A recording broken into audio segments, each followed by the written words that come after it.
بسم اللہ الرحمن الرحیم۔ زمزم ٹی وی کے پیارے دوستو السلام علیکم۔ آج کی اس ویڈیو کے اندر میں آپ کو شب برات کا ایک ایسا وظیفہ، ایک ایسا عمل بتاؤں گا جس کے کرنے سے آپ کے گھر سے رزق کی تنگی ختم ہو جائے گی، گھر سے مصیبت پریشانیاں ختم ہو جائیں گی اور ہر قسم کی مہلک بیماریاں دور ہو جائیں گی اور اللہ تعالیٰ شفا عطا فرمائے گا، اور اس عمل کے کرنے سے آپ کی ہر دعا قبول ہوگی۔ شب برات کی فضیلت کے بارے میں کون نہیں جانتا؟ یہ بہت فضیلت والی رات ہے۔ اس رات رزق، زندگی، موت کا وقت لکھ دیا جاتا ہے۔ اس 15ویں رات اللہ تعالیٰ سورج ڈوبتے ہی اس دنیا کے آسمان پر تشریف لاتے ہیں اور ارشاد فرماتے ہیں کہ کوئی نیک بندہ ایسا ہے جو ہم سے بخشش مانگے تو ہم اس کو بخش دیں، کوئی رزق مانگے تو ہم اس کو رزق دیں، کوئی مصیبت کا مارا دعا کرے تو اس کی مصیبت دور کریں۔ اسی طرح صبح ہونے تک ارشاد فرماتے ہیں، پس بندوں کو چاہیے کہ اس رات خوب عبادت کریں اور اپنے گناہوں کی معافی مانگیں اور 15ویں تاریخ کو روزہ رکھیں اور اللہ تعالیٰ سے اس کی مہربانی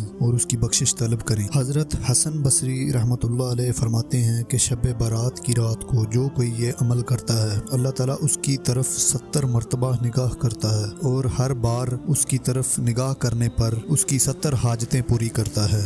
پیارے بھائیو، آج میں آپ کے ساتھ 3 ایسے عمل شیئر کروں گا جنہیں آپ نے شب برات کی رات پڑھنا ہے۔ ان 3 اعمال کو کرنے سے اللہ تعالیٰ کی رحمت سارا سال آپ پر برسے گی اور آپ کو ایسے ایسے فوائد سے اللہ تعالیٰ نوازے گا جن کے بارے میں آپ نے کبھی سوچا نہیں ہوگا۔ دوستو، اللہ تعالیٰ نے اس رات میں کچھ گھڑیاں، کچھ مقامات ایسے رکھے ہیں جن میں اگر اللہ تعالیٰ کو پکارا جائے تو اللہ تعالیٰ آپ کی دعا کو ضرور قبول فرماتا ہے۔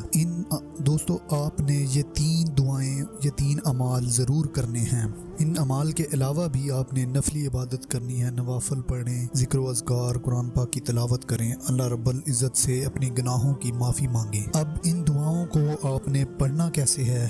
پڑھنے کا طریقہ اچھی طرح سن لیں اور سمجھ لیں۔ اذان مغرب کے بعد سے لے کر اذان فجر سے پہلے اس درمیانی وقت میں آپ نے یہ تینوں عمل، یہ تینوں دعائیں پڑھنی ہیں۔ پیارے بھائیو، سب سے پہلے آپ نے 3 مرتبہ درود شریف پڑھ لینا ہے۔ 3 مرتبہ یا 1 مرتبہ، جتنی دفعہ آپ چاہیں درود پڑھ سکتے ہیں۔ اول آخر آپ نے 3 مرتبہ درود شریف پڑھنا ہے۔ درود ابراہیمی پڑھ لیا جائے تو افضل ہے۔ جب آپ درود ابراہیمی پڑھ لیں تو اس کے بعد آپ نے ان کلمات کو پڑھنا ہے، حسبنا اللہ و نعم الوکیل۔ ان کلمات کو آپ نے 100 مرتبہ پڑھنا ہے، یعنی ان کلمات کی آپ نے ایک تسبیح پڑھنی ہے۔ اور جو دوسری دعا آپ نے پڑھنی ہے وہ بھی بہت مبارک کلمات ہیں۔ ان کلمات کو دعائے یونس اور آیت کریمہ بھی کہتے ہیں۔ ان کلمات کو حضرت یونس علیہ السلام نے مچھلی کے پیٹ میں پڑھا، اللہ رب العزت نے انہیں مچھلی کے پیٹ میں سے آزادی عطا فرمائی۔ آیت کریمہ، لا الہ الا انت سبحانک انی کنت من الظالمین۔ اس دعا کو آپ نے 41 مرتبہ پڑھنا ہے۔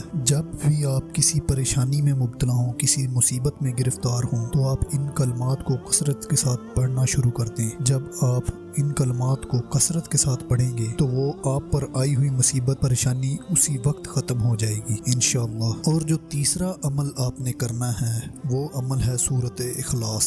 یہ ایک ایسی مبارک سورت ہے جس میں اللہ رب العزت کی وحدانیت بیان کی گئی ہے۔ پیارے بھائیو، جب آپ بار بار اللہ تعالیٰ کی تعریف بیان کریں گے، اللہ تعالیٰ سے مانگیں گے تو اللہ تعالیٰ آپ کو خالی ہاتھ نہیں لوٹائے گا اور وہ آپ کو ضرور عطا کرے گا۔ تو آپ نے 21 مرتبہ سورۃ اخلاص کی تلاوت کرنی ہے اور اس کے شروع میں ہی آپ نے بسم اللہ پڑھ لینی ہے۔ اس کے بعد آپ بنا بسم اللہ کے سورۃ اخلاص کی تلاوت کر سکتے ہیں۔ جب آپ یہ تینوں عمل کر لیں، 100 مرتبہ اس دعا کو پڑھ لیں، حسبنا اللہ و نعم الوکیل، 40 مرتبہ لا الہ الا انت سبحانک انی کنت من الظالمین، اس دعا کو پڑھ لیں اور 21 مرتبہ سورۃ اخلاص کو پڑھ لیں، تو آخر میں آپ نے اللہ رب العزت کی بارگاہ میں اپنے ہاتھوں کو اٹھا لینا ہے، نبی کریم صلی اللہ علیہ وآلہ وسلم کا وسیلہ دے کر دعا مانگیں اور کہ اے پروردگار، تجھے تیرے حبیب کا واسطہ میری تمام پریشانیوں کو دور فرما، میری دعاؤں کو قبول فرما اور مجھ پر اپنی رحمت کے دروازے کھول دے